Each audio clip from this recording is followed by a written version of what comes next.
सोचिए जरा, एक ऐसी शतरंज की बिसात जहां हर चाल पर मौत और जिंदगी का फैसला हो रहा हो। आज के इस खास जायजे में हम ऐसी ही एक निहायत जबरदस्त और क्लासिक दास्तान के बारे में बात करने वाले हैं। एक ऐसी कहानी जहां एक इंतहाई ताकतवर बादशाह का मुकाबला किसी इंसान से नहीं बल्कि खुद उसकी किस्मत से है। चलिए, वक्त जाया किए बिना सीधा इस कहानी की गहराइयों में उतरते हैं। अब इस खौफनाक पेशनगोई को सुनिए।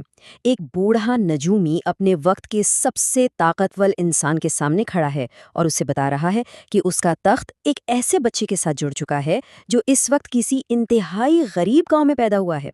और पहचान क्या बताई? उसके दाएं कंधे पर एक चमकते सितारे का निशान। बस यही वो लम्हा है जहां से इस पूरी कहानी में एक अजीब सी कश्मकश शुरू हो जाती है। यहाँ एंट्री होती है फारिस के अजीम सुल्तान शहरियार की। पैसा, ताकत, रुतबा, इस शख्स के पास किसी चीज़ की कमी नहीं थी। लेकिन हैरान की बात देखिए, जब वो ये पेशीन गोई सुनता है तो डरने के बजाय उसके अंदर का तकब्बुर जाग उठता है। वो सोचता है कि वो अपनी दौलत और ताकत के जोर पर आसमान के सितारों को मात दे देगा, और वो भी बिना एक कतरा खून बहाए। मतलब इंसान की ये सोच कि वो खुद किस्मत को दोबारा लिख सकता है, सच में हैरानकुन है। खैर, सुल्तान की पहली चाल और उसकी मंसूबा बंदी पर जरा गौर कीजिए। वो भेस बदलता है, एक आम ताजर बनता है और भूख से तड़पते हुए एक बेचारे लकड़हारे के पास पहुंचकर चम सोने के सिक्कों के एवज उस मासूम बच्चे को खरीद लेता है। लेकिन इस बच्चे को महल नहीं लाता, बल्कि सीधा काले दरिया की बेरहम लहरों के हवाले कर देता है। ये दिखाता है कि अपना तख्त बचाने के लिए एक इंसान किस हद तक गिर सकता है। सुल्तान को तो लग रहा था कि बस मसला हल हो गया, काले दरिया की तूफानी लहरें सब कुछ खत्म कर देंगी। लेकिन वो एक छोटी सी मगर इंतहाई अहम बात भूल गया था। जब किस्मत ने किसी को बचाना होना तो दुनिया का कोई तूफान, कोई समंदर उसका बाल बिका नहीं कर सकता। दरिया ने उस बच्चे को डुबोने के बजाय एक छतरी की तरह अपनी पनाह में ले लिया। अब यहाँ से कहानी में एक लंबा जंप आता है। इस खौफनाक रात और दरिया के वाक़े को पूरे 14 साल गुजर जाते हैं। 14 साल का एक लंबा पुरसुकून अरसा। और फिर एक दिन किस्मत का पहिया ऐसा घूमता है कि सुल्तान, जो शिकार के दौरान रास्ता भटक गया था, चलते चलते उसी दरिया के किनारे एक खुशहाल चक्की के मालिक तक जा पहुंचता है। जाहिर है, ये 14 साल का वक्फा इस एक बड़ी मुलाकात की ही तैयारी थी। ये इस दास्तान का वो हिस्सा है जहां सच में सांसें रुक सी जाती हैं। सुल्तान चक्की पर एक नौजवान को देखता है जिसका नाम अयान है। लेकिन सुल्तान की निगाहें अयान के चेहरे पर नहीं बल्कि उसकी सरकती हुई कमीज के अंदर दाएं कंधे पर पड़ती हैं। वही चमकता हुआ सितारे का निशान, काले दरिया का वो दबा हुआ राज 14 साल बाद पूरी तरह जिंदा होकर सुल्तान की आंखों के सामने खड़ा था। इस अचानक झटके के बाद सुल्तान की तो जैसे हवा ही उड़ जाती है। वो सख्त घबराहट में एक नई और बिल्कुल अंधी चाल चलता है। वो अयान को एक बंद और मेहर लगा हुआ खत पकड़ाता है और सीधा शाही महल भेज देता है। खत में काजी के लिए सख्त हुक्म था कि इस लड़के को देखते ही जंजीरों में जकड़कर कैद खाने में डाल दिया जाए। ये सुल्तान की एक बेहद मायूसकुन कोशिश थी किस्मत को चकमा देने की। और यहाँ से कुदरत अपना अजीब व गरीब खेल शुरू करती है। रास्ते में एक राजदार दरवेश, जो दरअसल उसी पुराने नजूमी का शागिर्द होता है, वो उस खत को रोक लेता है। वो इस मौत के फरमान को बिल्कुल बदल के रख देता है। और जानते हैं उसमें क्या लिखता है? वो लिखता है कि इस लड़के का निकाह फौरन शहजादी गुलरुख से कर दिया जाए। मतलब कैद खाने की सज़ा सीधा शाही खानदान का दामाद बनने में तब्दील हो जाती है। तो यहाँ पॉइंट नोट करने वाला ये है कि सुल्तान का अपना ही बिछाया हुआ जाल, उसके अपनी ही लगाई हुई शाही मोहर, उसके मुबैना दुश्मन को महल के अंदर ले आती है। काजी वो मोहर देखता है, फरमान पढ़ता है और बिना किसी देरी के उसी रात अयान का निकाह शहजादी से करवा देता है। सोचने की बात है, जिस तबाही से सुल्तान भाग रहा था, उसने खुद उसे लाकर अपने महल में बिठा दिया। अब जब सुल्तान महल वापस लौटता है और ये सब देखता है, तो उसके गुस्से की तो कोई हद ही नहीं रहती। यहाँ से कहानी अपने तीसरे और सबसे खतरनाक जाल की तरफ बढ़ती है, कोहे तलिस्म का मौत का सफ़र। सुल्तान अपनी झलाहट में अयान को हुक्म देता है कि वो इस अफसानी पहाड़ से सुर्ख हीरा लेकर आए, एक ऐसी जगह जहाँ से आज तक एक भी परिंदा जिंदा वापस नहीं आया। ये कोई आम सज़ा नहीं थी, یہ تو کھلی موت کی دعوت تھی۔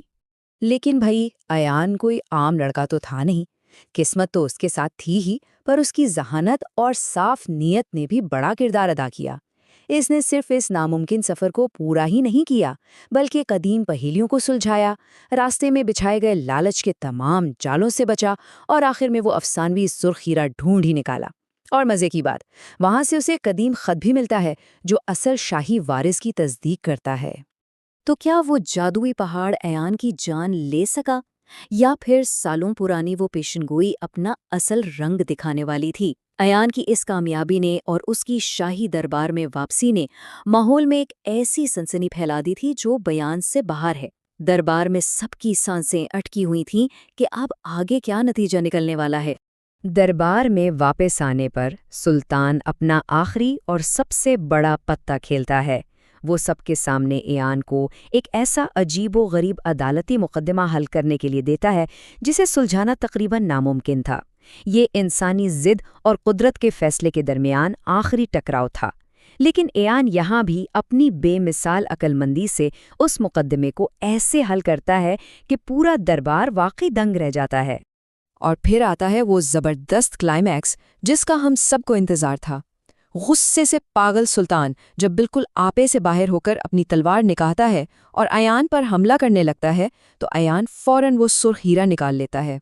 اس ہیرے سے ایسی جادوئی لال روشنی نکلتی ہے جو ہوا میں ایک قدیم نقشہ بنا دیتی ہے۔ سپہ سالار، قاضی اور وہاں موجود ہر شخص کے سامنے یہ حقیقت کھل کر آ جاتی ہے کہ اصل شاہی وارث کوئی اور نہیں بلکہ یہی ایان ہے۔ ذرا ان دو بالکل مختلف کرداروں کو دیکھیے۔ ایک طرف سلطان شہریار ہے جس کی بنیاد ڈر، تکبر اور سختی پر تھی، اور دوسری طرف ایان جس کی رہنمائی اس کی دانش مندی، رحم دلی اور خود اس کی قسمت کر رہی تھی۔ یہ فرق بہت اہم ہے کیونکہ یہ اس بات کا ثبوت ہے کہ انسان کی اندرونی شخصیت اور اس کی نیت ہی آخرکار اس کے انجام کا تعین کرتی ہے۔ ایان کا بادشاہ بننا تو مقدر تھا، لیکن تخت پر بیٹھتے ہی اس نے ایک ایسا اعلان کیا جس کی کسی کو امید نہیں تھی۔ اس کے الفاظ تھے، ایک سچے بادشاہ کی سب سے بڑی طاقت اس کی معافی ہوتی ہے۔ اس نے اپنے سب سے بڑے دشمن یعنی شہریار کو قتل کرنے کے بجائے اسے معاف کر کے جلا وطن کر دیا۔ یہ فیصلہ دراصل اس بات کی آخری مہر تھا کہ وہی سچ میں اس تخت کا اصل حقدار ہے۔ کتنی عجیب بات ہے نا، جس معصوم بچے کو دریا کی لہروں میں مرنے کے لیے پھینک دیا گیا تھا، وقت گھوم کر اسے واپس اسی تخت پر لے آتا ہے جہاں سے اس کے خلاف موت کا فرمان جاری ہوا تھا۔ اس نے اقتدار سنبھالتے ہی انصاف کا نظام قائم کیا اور اس بات کو یقینی بنایا کہ اس کی ریاست میں کوئی ایک بھی شخص رات کو بھوکا نہ سوئے۔ تو اس پورے جائزے سے ہم آخر سیکھتے کیا ہیں؟ ہم نے دیکھا کہ سلطان نے اپنے تئیں ہر وہ جال بچھایا جو وہ بچھا سکتا تھا، لیکن اس سے کوئی فرق نہیں پڑتا کہ کوئی انسان اس دنیا میں کتنی ہی طاقت یا دولت جمع کر لے، خدا کی طرف سے جو تقدیر لکھتی گئی ہے وہ حتمی ہے۔ جو مقدر میں طے ہو چکا ہو اسے دنیا کا کوئی بادشاہ، کوئی طاقت اور کوئی منصوبہ بدل نہیں سکتا۔ اسی کے ساتھ ہم اپنے اس جائزے کے اختتام پر پہنچتے ہیں، لیکن جانے سے پہلے ایک نہایت گہرا سوال ہے۔ جب کوئی شخص آسمان پر لکھی ہوئی قسمت کو مٹانے کی کوشش کرتا ہے تو اصل میں کیا ہوتا ہے؟ کیا قدرت کے خلاف جانے کی وہ کوشش خود ہی اس کی قسمت کو حقیقت میں تبدیل نہیں کر دیتی؟ اس دلچسپ اور تھوڑے سے پریشان کرنے والے سوال پر ضرور غور کیجیے گا، کیونکہ قسمت اور انسانی ارادے کی یہ کشمکش اتنی ہی پرانی ہے جتنی خود انسانی تاریخ۔